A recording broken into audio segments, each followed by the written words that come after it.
Hi friends, welcome to the English Wallace spoken English classes by Venu Maridu. Dear friends, today we are going to learn the first tense among the past tenses. మిత్రులారా, ఈరోజు మనము past టెన్సెస్లో first tense అయినటువంటి the simple past tense అనేటువంటి ఒక important tense గురించి నేర్చుకుందాము. This is an essential tense to be learned if you want to communicate properly in the English language.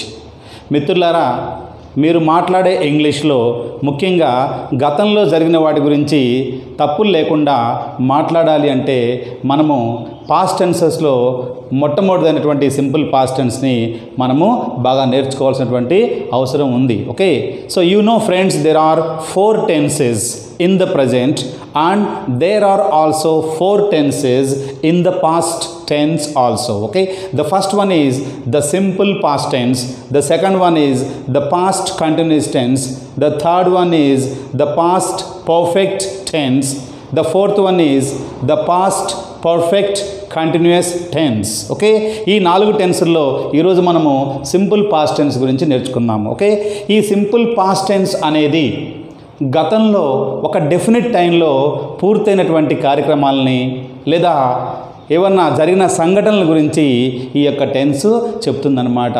This simple past tense describes a definite past actions or past events. Okay, గతంలో జరిగినటువంటి కొన్ని సంఘటనలు, మనం చేసిన కార్యక్రమాలే కాకుండా మనం ఉన్నటువంటి స్థితిని, దాన్నే మనము స్టేట్ ఆఫ్ బీయింగ్ అంటాము గ్రామర్లో. అంటే మనం ఏ స్థితిలో ఉన్నాము, ఒక సబ్జెక్ట్, ఒక వ్యక్తి లేక వస్తువు, లేకుంటే ఒక జంతువు లేదా ఒక ఐడియా, ఒక భావన ఏ స్థితిలో ఉన్నారు అని చెప్పడానికి కూడా, గతంలో ఏ స్థితిలో ఉన్నారు అని చెప్పడానికి కూడా ఈ టెన్స్ ఉపయోగపడుతుంది. Okay, right. So first of all మనము ఈ సింపుల్ పాస్ట్ టెన్స్ యొక్క స్ట్రక్చర్ని తీసుకుంటే, ఒక పని మేము చేశాము ఆర్ జరిగింది అన్నప్పుడు మీరు subject plus verb to plus object అనే స్ట్రక్చర్ని ఉపయోగించాలి.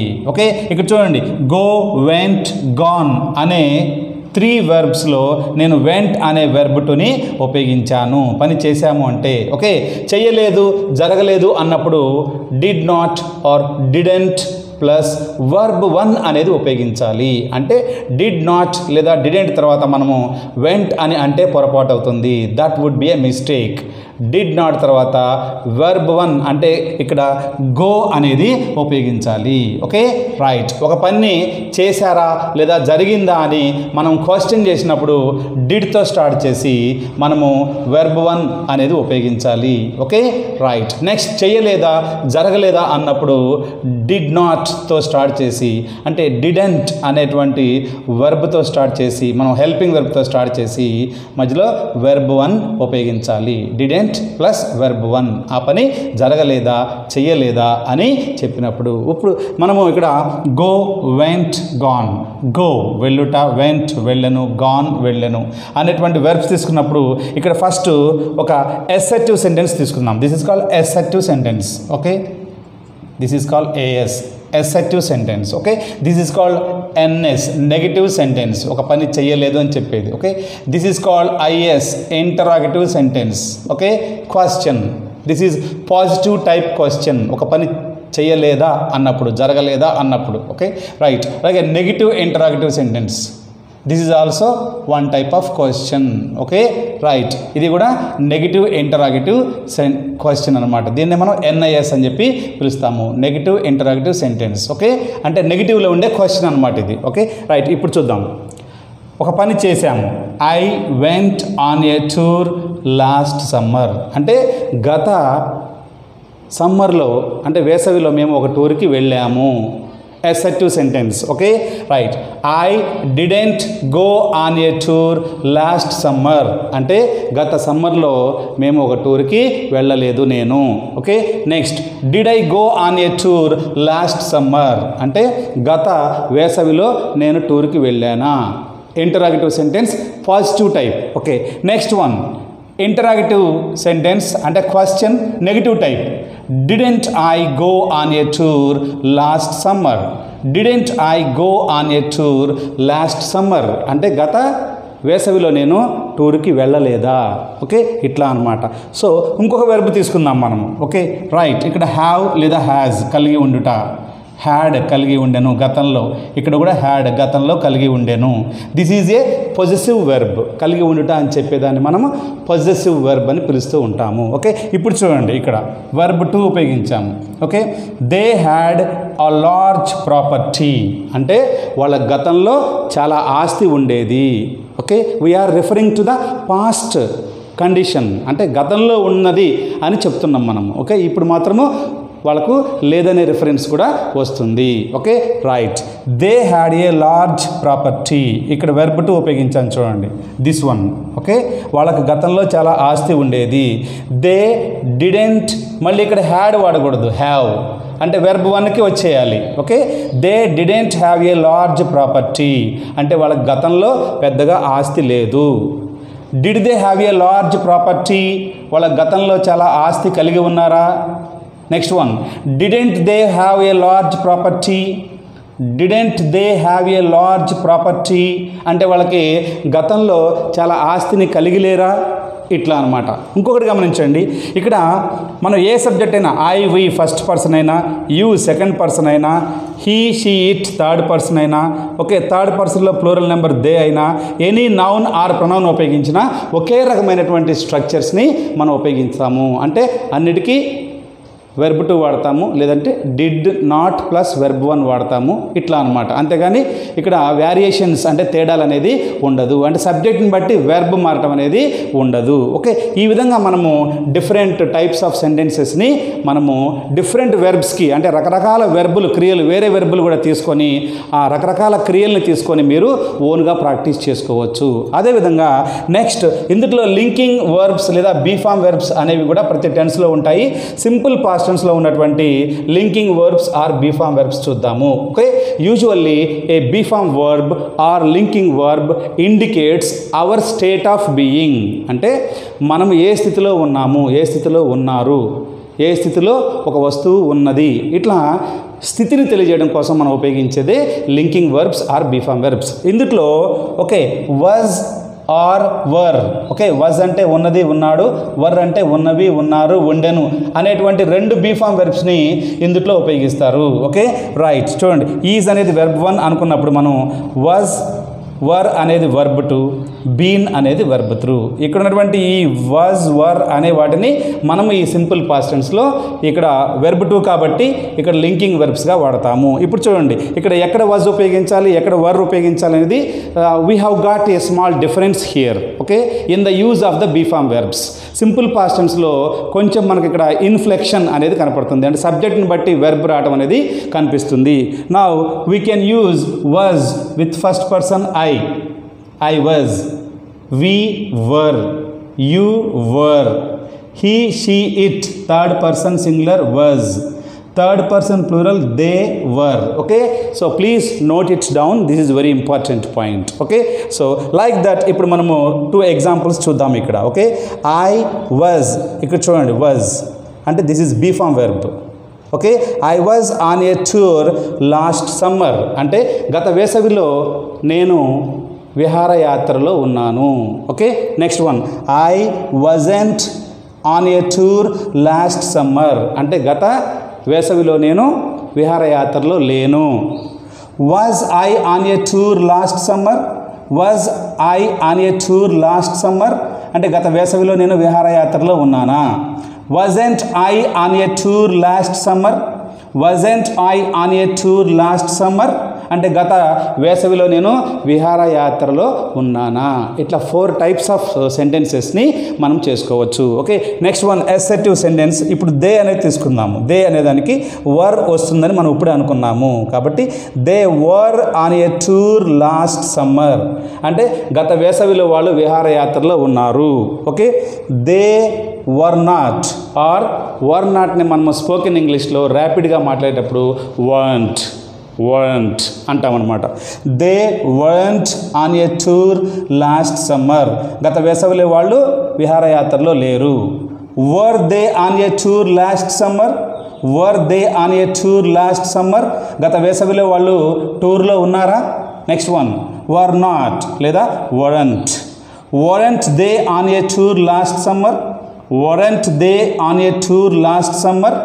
అంటే వాళ్ళు గత వేసవిలో ఒక టూర్ మీద ఉన్నారా, విహారయాత్ర మీద ఉన్నారా అని ఇట్లా మనము assertive sentence, negative sentence, okay, interrogative sentence, negative interrogative sentence అంటే క్వశ్చన్స్ని తయారు చేసుకోవచ్చు. Okay, right. So now dear friends, we will see the usage of the simple past tense. ఇలా subject plus verb two plus object తోటి ఉండేటువంటి simple past టెన్స్ని మనం ఎప్పుడు ఏ సిచ్యువేషన్స్లో ఏ సందర్భంలో వాడాలి అంటే first of all here actions in the past. Okay, look up here please. Actions in the past. Okay, when some action happened at a definite time in the past we use the simple past tense. గతంలో ఒక నిర్దిష్టమైన సమయంలో ఒక పని చేశాము, జరిగింది అన్నప్పుడు మనం సింపుల్ పాస్ట్ టెన్స్ వాడతాము. For example, we saw a movie last Sunday అంటే గత ఆదివారం మేము ఒక సినిమాని చూసాము. ఓకే, సా వెర్బ్ టు చూసాము. Next one, okay, past habits. Past habits అంటే గతంలో జరిగినటువంటి ఉన్నటువంటి అలవాట్లు ఏవైతే ఉన్నాయో ఇప్పుడు లేవు మీకు. You have given up those habits. ఇప్పుడు అలవాట్లు పెద్దగా లేవు మీకు, గతంలో ఉండేవి. అలా పాస్ట్లో గతంలో ఉన్నటువంటి హ్యాబిట్స్, అలవాట్ల గురించి చెప్పడం కోసం మనము సింపుల్ పాస్ట్ టెన్స్ వాడతాము. For example, she always carried an umbrella in her school days అంటే ఆ అమ్మాయి చిన్నప్పుడు ఎప్పుడు కూడా ఒక గొడుగుని మోసుకెళ్తూ ఉండేది. Okay, I smoked many cigarettes daily in my youth అంటే నేను వయసులో ఉన్నప్పుడు సిగరెట్లు బాగా తాగుతూ ఉండేవాడిని. ఓకే, ఇట్లా అనమాట. Next one, let's go for the third usage. Certain expressions ఉంటాయి. అంటే ఫర్ ఎగ్జాంపుల్, ఇట్స్ టైమ్ అంటే సమయం వచ్చింది, సమయం మించిపోయింది. ఇట్స్ లేట్ అనే మీనింగ్లో. ఐ విష్ అనేటువంటి ఎక్స్ప్రెషన్ వచ్చినప్పుడు, ఐ వుడ్ రాదర్ అంటే ఐ వుడ్ ప్రిఫర్, నేను దాన్ని చూస్ చేసుకుంటున్నాను అంటే నేను దాన్ని ఆశిస్తున్నాను, కోరుకుంటున్నాను అన్నప్పుడు I would rather, I would prefer అన్నప్పుడు ఈ ఎక్స్ప్రెషన్స్ వచ్చినప్పుడు మనము పక్కన యూజువల్గా simple past tense verb two ఉపయోగించడం అనేది ఆనవాయితీగా ఉంటుంది. This is customary in English to use simple past tense after these expressions. Okay, it's time, I wish, I would rather అనేవాటి తర్వాత మనము సింపుల్ పాస్ట్ టెన్స్ ఉపయోగిస్తాము. Okay, so it's time for example, when something is delayed or late you can use the expression it's time plus verb to. ఏదన్నా ఆలస్యమైందని చెప్పినప్పుడు మీరు it's time ఉపయోగించి verb two ఉపయోగించడం అంటే సింపుల్ పాస్ట్ టెన్స్ ఉపయోగించడం అనేది ఇది జరుగుతూ ఉంది. ఫర్ ఎగ్జాంపుల్, మనవాడు హీ ఈజ్ 35 years old. మీ ఫ్రెండ్కి 30 సంవత్సరాలు వచ్చినాయి, ఇంకా పెళ్లి చేసుకోవట్లేదు. అప్పుడు నువ్వేమంటావు? It's time you married, it's time you got married. మిత్రమా, నువ్వు పెళ్లి చేసుకుంటే మంచిది, ఇప్పటికీ లేట్ అయిపోయింది, నువ్వు చేసుకోవాల్సిన సమయం ఆసన్నమైంది. అలాగే మీరు బస్సులో ఉన్నారు, బస్ మూవ్ అవ్వట్లేదు, ఆల్రెడీ టైం అయిపోయింది. అప్పుడు మీరు ఏమంటారు? It's time the bus started. Bus ప్రారంభమైతే మంచిది, ఇప్పటికే లేట్ అయింది అని చెప్తామన్నమాట. నెక్స్ట్ వన్, ఐ విష్ అనే తర్వాత కూడా మనం యూజువల్గా సింపుల్ పాస్ట్ టెన్స్ ఉపయోగిస్తారు. For example, I wish I had lot of money. I wish I had verb two. I wish I had lot of money. నా దగ్గర చాలా డబ్బులుంటే ఎంత బాగుండేది, ఉండాలని కోరుకుంటున్నాను. ఓకే, అట్లాగే ఐ విష్ తర్వాత మీరు ఇంకా ఏమన్నా బీఫామ్ వెర్బ్ కూడా వాడవచ్చు. For example, I wish I was handsome అంటే నేను బాగా అందగాడిని అయితే బాగుండని నేను కోరుకుంటున్నాను. I wish I had lot of hair. నాకు చాలా జుట్టు ఉంటే బాగుండని నేను కోరుకుంటున్నాను, but I don't have. Okay, right one. I would rather. I would rather అంటే ఐ వుడ్ ప్రిఫర్, నేను దాన్ని ఎంచుకుంటాను, అది బెటర్ అని నేను అనుకుంటాను అనే పర్సనల్ ఒపీనియన్ని ఎక్స్ప్రెస్ చేసేటప్పుడు మనము ఇక్కడ I would rather plus simple past tense వాడడం అనేది ఆనవాయితీ. ఫర్ ఎగ్జాంపుల్, కరోనా లాక్డౌన్ నడుస్తుంది, అప్పుడు నువ్వు ఏమంటావు? మిత్రమా, నువ్వు ఇంటి దగ్గరే ఉండుంటే బాగుండేది, ఇంటి దగ్గరే ఉంటే మంచిగా ఉంటుందని అనుకుంటున్నాను.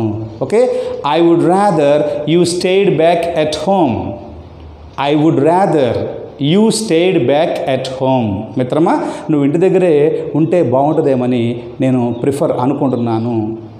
Okay, I would rather you didn't tell the secret to anyone. ఈ విషయం నువ్వు ఎవరికి చెప్పకుండా ఉంటే బాగుంటుందేమని నేను అనుకుంటున్నాను.